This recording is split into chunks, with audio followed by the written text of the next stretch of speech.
घनसर गावात शेतीच्या वादातून शेतकऱ्याच्या डोक्यात फावड्याने मारून खून. रेणापूर.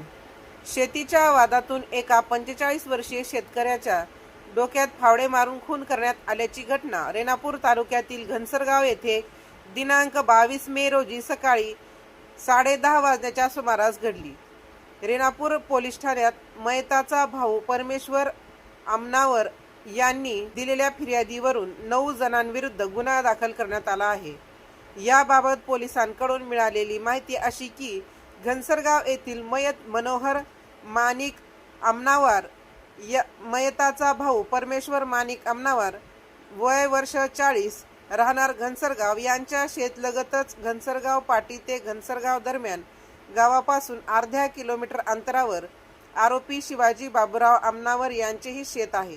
दिनांक 22 मे रोजी सकाळी शुक्रवारी 10:30 वाजण्याच्या सुमारास घनसरगाव शिवारातील गट नंबर 264 मध्ये शेतीच्या वादातून मनोहर आमनावर यांच्या डोक्यात फावडे मारून खून करण्यात आल्याची दुर्दैवी घटना घडली.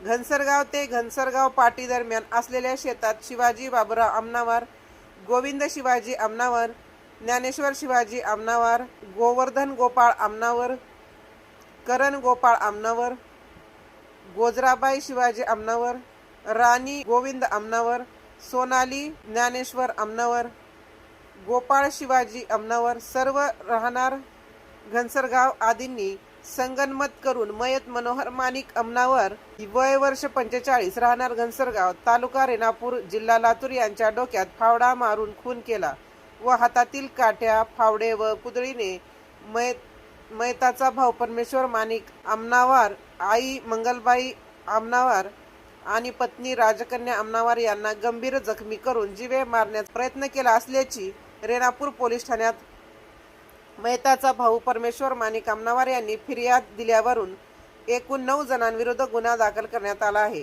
राजमंत न्यूजसाठी सुधाकर फुले, लातूर.